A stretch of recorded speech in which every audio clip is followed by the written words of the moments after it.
Hello and welcome to Leeds United's Road to the Premier League Season 2 Episode 7. In this episode we play a few games against some of the top teams in the league. As you can see, we've got Wigan away next, which will be a simmed game and a game that I don't fancy us to win. I'm looking through my squad at the moment and deciding who I don't think is fit or good enough to be in my team next year, looking at definitely getting promoted this season, so trying to clear out who I don't want anymore and keep who I think has a chance of being a reserve or a first teamer. And obviously Jamie Ashdown is not a first teamer. I'm going to loan him out because he's an exciting prospect and he needs to get some experience. Conley, I'm going to transfer list him because I think he's useless, and he's getting on, he's 30, you see. I'm looking for people who are a bit younger than that. You know, they only lose ability and overall as they get older, so you want young, fit, fresh players really.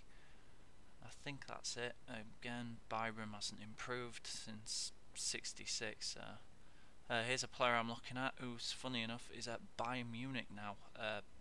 Tom Ince. I don't think I'll get him, to be honest, because he's only just moved there, so I think that move is definitely out of the question. Ross Barkley, another youngster that I'm looking at, currently on loan in real life at Leeds United, really impressed me on Saturday against Barnsley. The only player who did. Apart from that, we were fucking shite. Alex Pearce, another lad who looks good. He's 24. So he should be a good leader in there. Yeah, leader amongst men.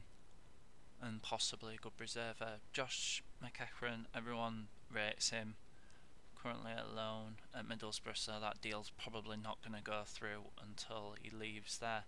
Josh Gugan as well. A player I've been looking at for a while. He looks a good prospect. Has that special something. Anyway, I've inquired about Max Gradle again.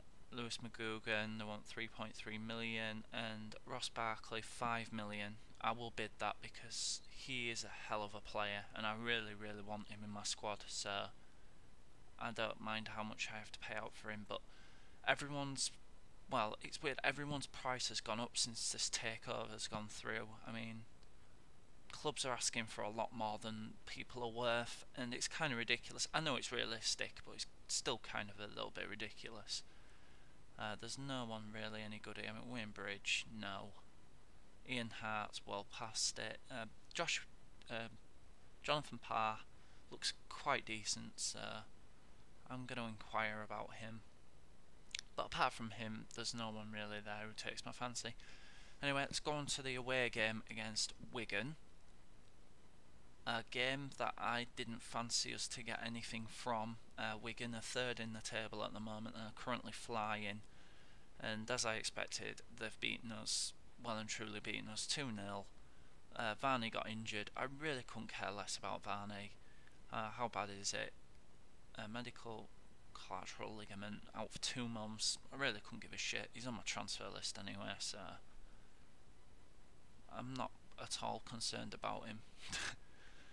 Yeah, Wigan were victorious in the 2-0 against Leeds United. Right, so as you can see, they're third in the league. Jonathan Parr, they want 2.6 million for him, which is a lot, but if I don't get Luke Shaw on the cheap, he's my next go-to man. Anyway, as you can see, we've got Middlesbrough coming up at home, another bogey side of mine. And I was a bit nervous about this game, you know, because they're 16th in the league, they're not doing very well, and we're really looking to stay in the playoff places, so a win was a must. And their form's been really poor at the moment, so we're really looking to get something from this game. They've got a lot of new players as well, just like me. As you can see, the league table, Hull City and Forest are level on points with us, so a win is an absolute must from this game. I've gone with McCormack and Naki Wells up front, George Boyd and Robinson as backing them up. That is a great tackle. They had that really early chance in the 3rd minute. Emnes was causing me all sorts of problems. Robinson was also causing them all sorts of problems with his pace, and just strikes wide there. Really unlucky. McCormack going so close there. I can't believe he missed that. But Middlesbrough threatened, and Kisnorbo doing really well there, passing it to Charlie Taylor, and I do not have a clue what Butland was trying to do there. I mean, if you watch the replay, he's come out, and I don't think he's even in his box. He's not. What is he doing there? I have no idea. I mean, usually Mr. Reliable has made a huge howler there, and that's a great tackle to put it out for a corner. Corners are a nightmare for myself. I always concede from them, but I deal with that one quite well. I had this shot from Wells, and that's wide of the mark and pretty poor. To be honest, I was battering Middlesbrough, and what a goal that is by Naki Wells, who takes a touch and a half and just slots it into the bottom corner. That is a delicious goal. So it was 1-1, and as I was saying before, at this point I was actually battering Middlesbrough, and it didn't take long for me to get the second goal there. I thought McCormack was offside originally, so I casually just slid it home and expected play to be pulled up, but it wasn't. The goal was given, and oh, I think he is off. I think he's offside, but I'm going to take it. It's 2-1. In a matter of minutes, I've turned it round. I've absolutely destroyed Middlesbrough this half, and I could have had 3 or 4. I mean, that's a really good save as well. And the resulting corner wasn't bad either. It's just too much there, and Middlesbrough looked to counter here, but a fantastic tackle by Robinson gives them the ball back, but he makes amends. And Leeds here having a wild shot straight at the keeper. That is a great effort for a defender, and the keeper has to tip it over for the corner. McCormack once again taking the corner. Middlesbrough deal with it, and that was half time. 2-1. Really happy with the performance. I mean, we've absolutely annihilated them, and this free kick is hit the wall and they block it really well. The rain assists with that tackle there.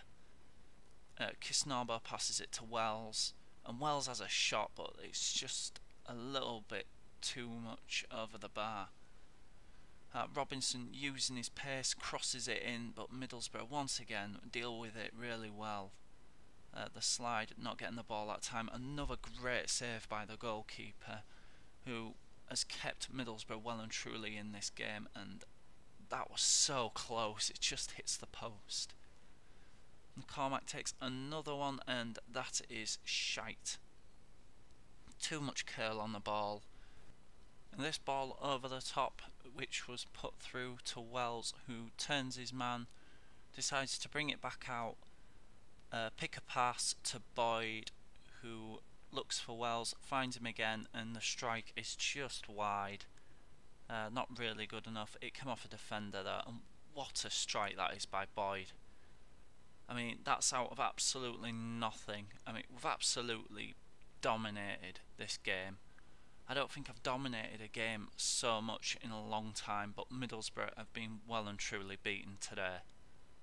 And it could have got a lot worse. Austin threw on goal and just puts it wide. You fancy him to put that away any day. Middlesbrough did come forward though and threatened eventually, and this ball worried me a little bit, and that shot really worried me, but it's just wide. I decided to make some subs for the simple fact people were tiring. I made all 3 subs eventually, and this ball came to nothing. And that's a really good save by Butland, and Macau Smith runs it in, has a shot and puts it away in the 89th minute. That is well and truly game over. It's an absolute thrashing, and to be honest, it could have been a lot worse for Middlesbrough. I mean, from start to finish, I was really unlucky to go 1-0 down, in my opinion. We've absolutely battered them today. I'm really, really happy with that. I mean, wow, 4-1 in a game where usually I would take a draw. I've beaten them 4-1, so I'm really, really ecstatic with that. And that is promotion winning material. Promotion winning performance right there. Wells getting on the score sheet again, and very soon he's going to be the top scorer in the league, I'm sure of that. George Boyd getting man of the match there, 8.7 rating. He had a fantastic game.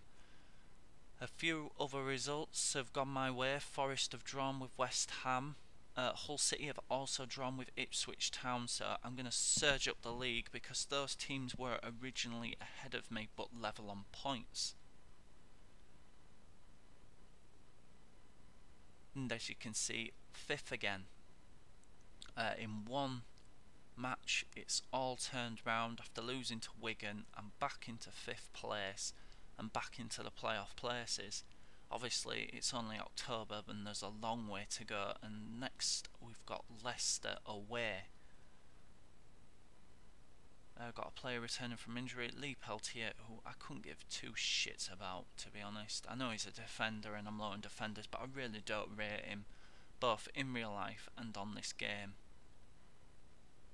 As you can see, we've got Leicester away, so I'm going to sim this game, and we have won 1-0. Boyd with the only goal of the game. I'm really, really happy with that. I mean, we can keep winning these games, we're definitely going to get promoted this season, and that is what we want really. We just want to get promoted and have it all done with. Shooting boots missing for Beckford. He's not scored this season. 6th game without a goal. I mean, he will score eventually. We know he will.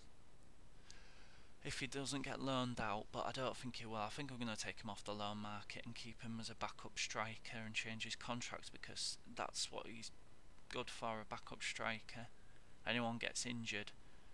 Lee Peltier pretty much saying, we spoke about my wage, I'm still not happy with it. He can fuck off as far as I'm concerned. I'm going to offer him a new contract for the simple fact I can afford it. But he's just so annoying. I don't rate him at all. I mean, he's 26, he's got an overall of 70, he's worth £1 million. Feels he's underpaid. Underpaid. Shouldn't underperform then. Should start performing and get into the team. He's got a year and 8 months left on his contract and he wants a new one already. How greedy can you get? I mean, fair enough, I could see the point if there was like 6 months left, but he's got a year. I'm so tempted to release him, but I could get £1 million for him, so I'll probably do that eventually. I'm having to change my transfer budget because I got no wage budget. I've still got 24 million to spend there, which should allow me to get the players in that I want. Anyway, we're on to the next game against Reading at home. That is the strangest looking match ball I've ever seen. It's bright orange. Yeah, Reading, originally a Premiership team, so this was always going to be a difficult game, and they came at us straight from the off. Lucky not to do better with that header there.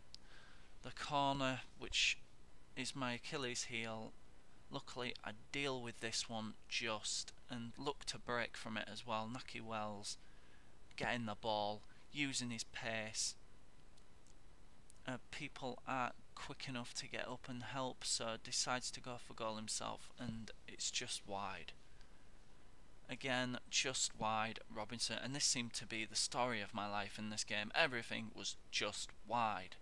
And Naki Wells putting the ball in, and why has he not done better with that header? I think it's McCormack, but he should have done better there. That is an awful ball. I had to put that in just for shits and giggles. And Charlie Taylor being booked for a tackle earlier on. So he's now treading on thin ice, so I can't make any stupid tackles when they're running at me. Reading like the crosses, I tell you that, but we deal with that one as well, and that's just wide. And Robinson crosses, but it doesn't go anywhere. And Reading again look to break. That is a really good save by the Reading keeper. It was quite a boring game, really. I mean, there was chances few far and in between, but nothing really clear cut. You know, it should have been a goal material. It's just the odd shot every now and then. But this ball over the top forces Butland to come out, and he's taking him out, and what is the point? It's a blatant penalty. I usually bitch and moan about it not being a penalty, but that is a blatant penalty. But check this out for a pen. Oh, how cheeky is that? You cheeky fucker. Alafondre has just completely dicked me. You got to see it again. Oh, I'm gonna have nightmares about that penalty. It just shows me up so bad. I just decided that he was going that way really early, and maybe I should have just stayed in the middle. That would have showed him up. And that was it. That's the way it ended at half time. 1-0. Reading pretty much battered me. As I said, they were a Premiership side originally, so it was always going to be a tough game. I didn't realise it was going to be this tough, to be perfectly honest with you. And we look to get at them in the second half. Robinson here cracking against the post, and finally I get a break, a lucky bounce. I've not had a lucky goal in a long time. They've all, you know, usually bounce straight out for a corner or whatnot, but I mean, usually the goalkeeper would save that, and Naki Wells definitely makes sure it's gone in, doesn't he? I mean, he absolutely smashes it. But Reading didn't give up and got one straight back. Really annoying. Nothing Butland can do about that. That's not his fault. It's just a well worked goal. Naki Wells goes up the other end, scores a minute later. Cracking goal. He's got both goals this match. I really am starting to worry I'm going to lose him, and Reading could have won it there. How he missed that, I don't know. I decided to make some subs for the simple fact, once again, people were tiring.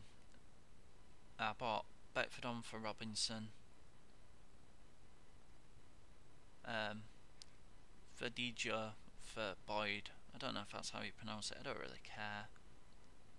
That's why I don't usually say his name. I don't know how to pronounce it. That was so close. And Sutherland I've given a chance as well for McCormack, and again, it's just wide. Everything was just wide in this game. I mean, hardly any shots were at the keeper, and there was the chance to win the game. But they get a lucky free kick, and Reading really starting to bring the big guns on now. Really looking to win the game. And, oh, so close. Wells there, not getting anywhere near it in the end. Great tackle there by Tate, sorry. And decides to run it down the line, and that cross is too close to the keeper, who gathers. And Reading here, oh, what a save that is by Butland. I thought they were going to nick it there and then, and that was literally it. We drew with Reading 2-2. I'm quite happy with that, really. Like I said, they're a Premiership team with Premiership ambitions. They haven't really lost any players since they were in the Premiership. Butland was really poor in that game, 4.0. Other results, not really gone my way this time. Forest have won, Hull lost, but a few other clubs who were lurking there or abouts around me have got results today, so I'll be lucky to still be in the playoff position, but I think I will be just. Butland were, it can't be easy being a football manager, especially when normally dependable players such as Jack Butland are unable to perform as they should. It brings pressure on the manager to make a decision to drop him. I'm not going to drop him. I mean, everyone has a bad game. It's just overreacting. Anyway guys, this is it for this episode. I hope you've enjoyed it. If you have, let me know. See you in a bit. Bye.